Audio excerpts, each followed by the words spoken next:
Hello, welcome to the first Worthington Tactical Fitness video. I'm Worthington Tactical.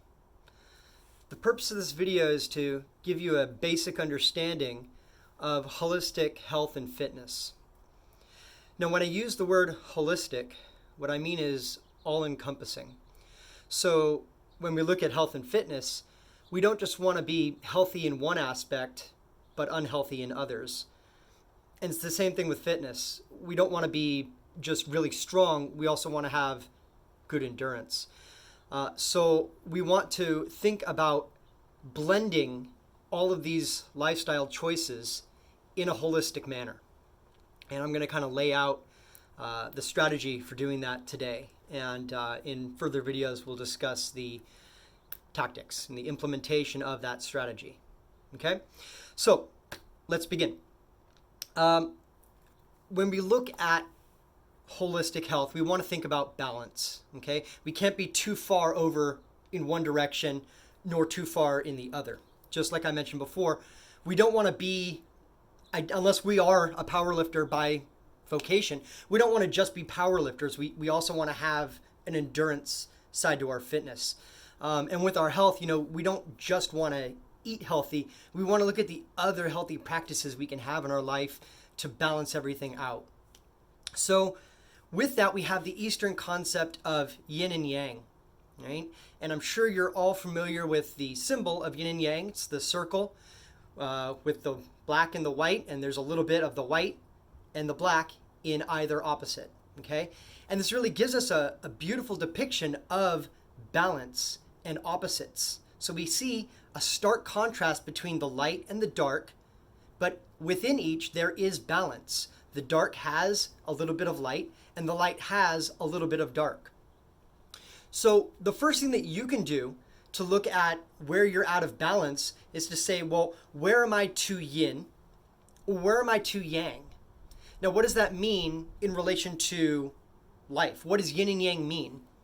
Well, they're polar opposites as a generalization. So if you look at your life or society or the universe, you'll notice that there are these stark contrasts between light and dark, male and feminine, dry and wet, sprouting versus seeding, right? So in general, the white is yang.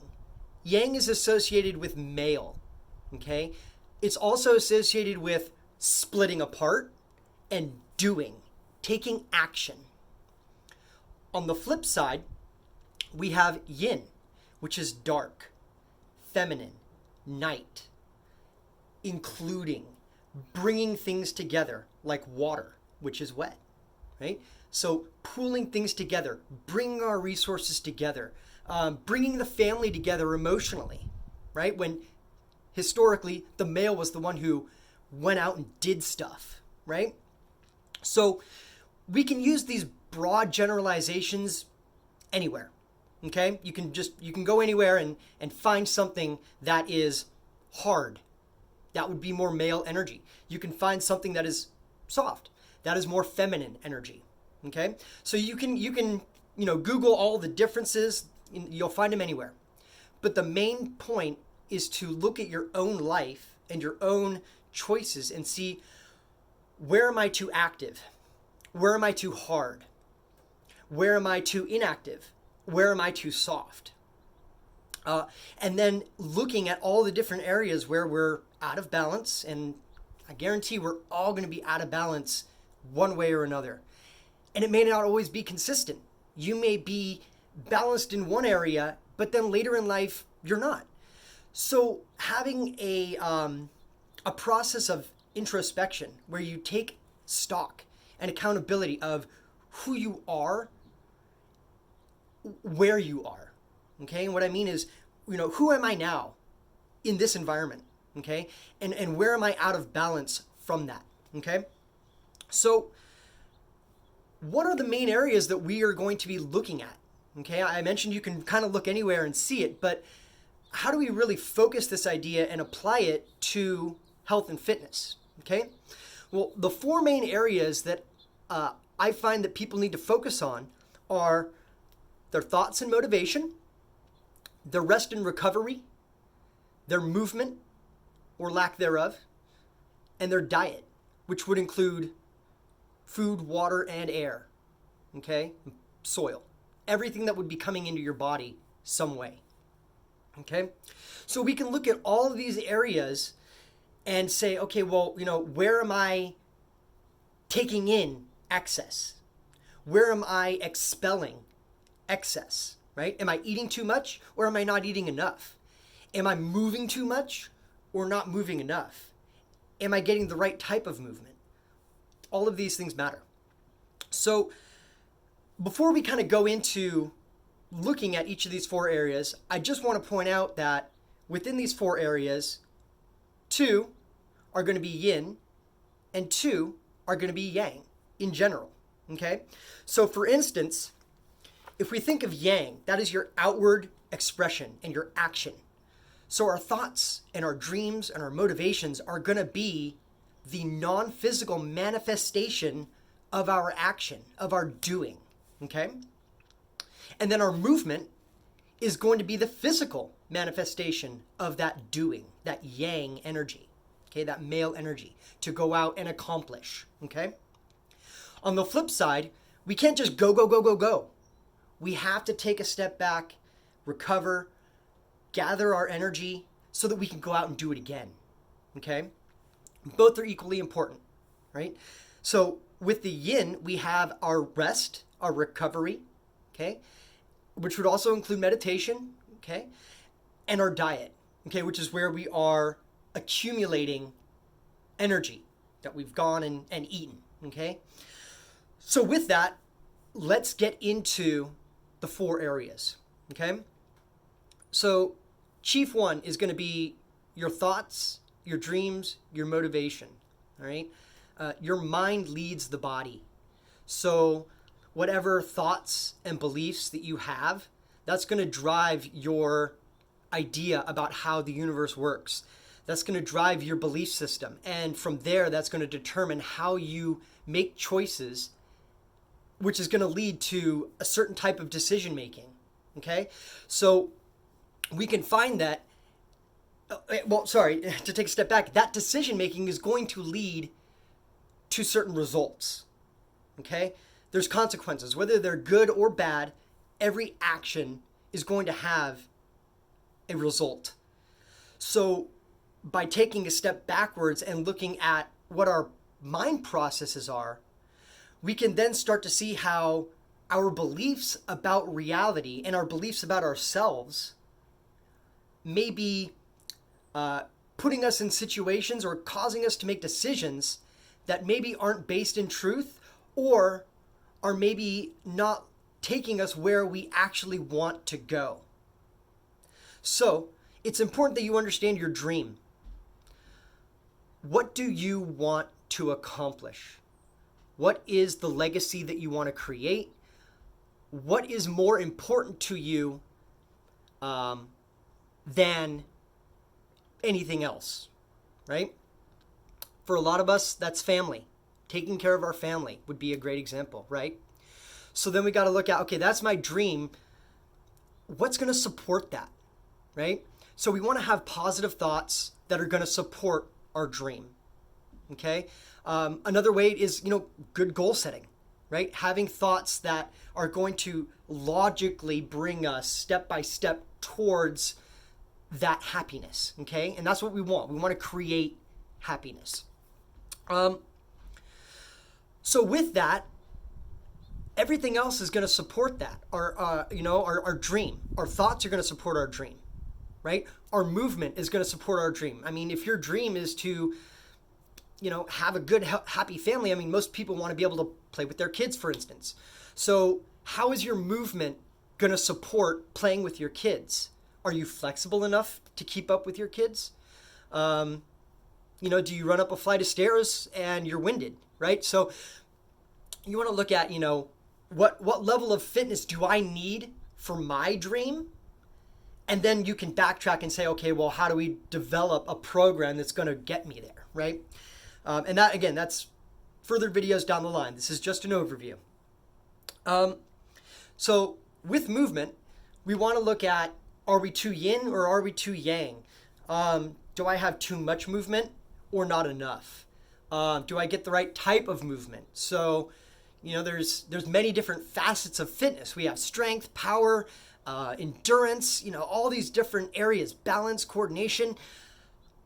Where are you overdeveloped and where are you underdeveloped? I'm a relatively strong guy, but I can't really walk on a slack line.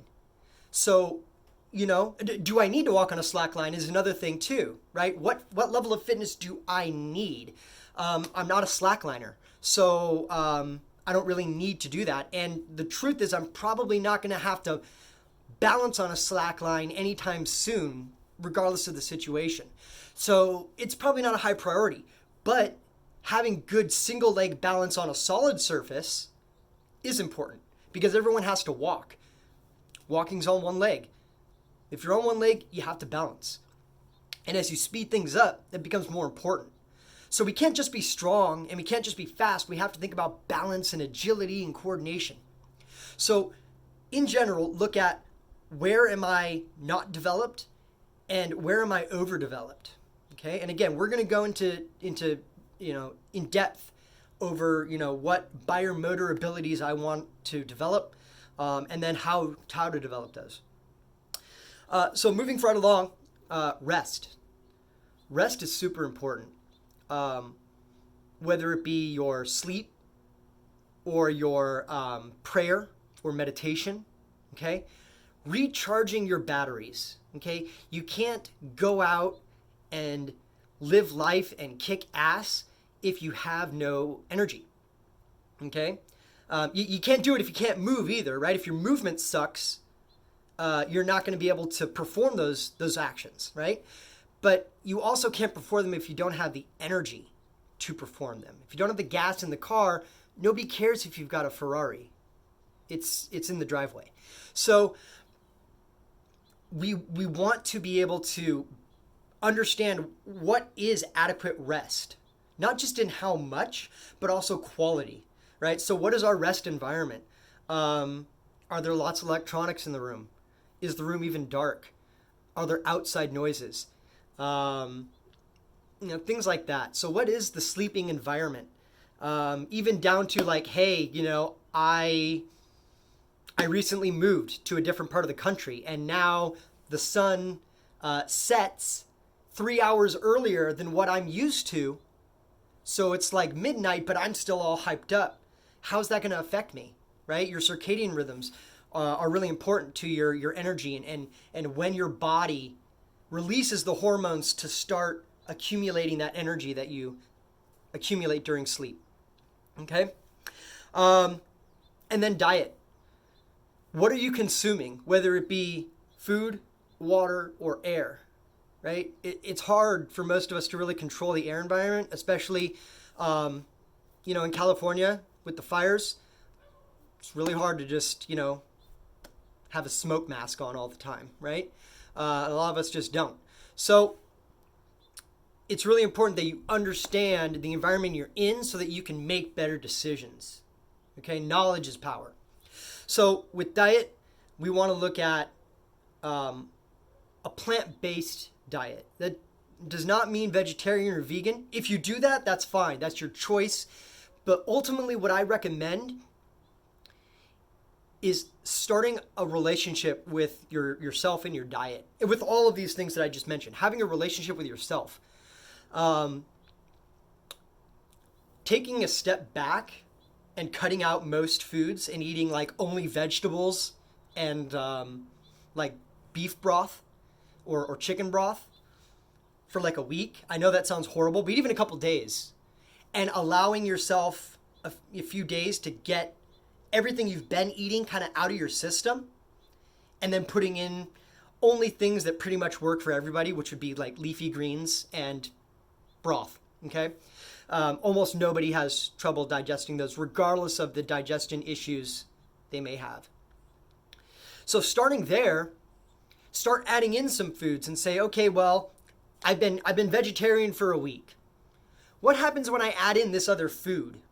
What happens if I add in bread? Well, there's a lot in bread too, so you got to know what's in the bread. But bread typically has some animal products. It has gluten, okay, which is a protein that some people get gassy off of, okay, or it gives them just bowel issues, okay.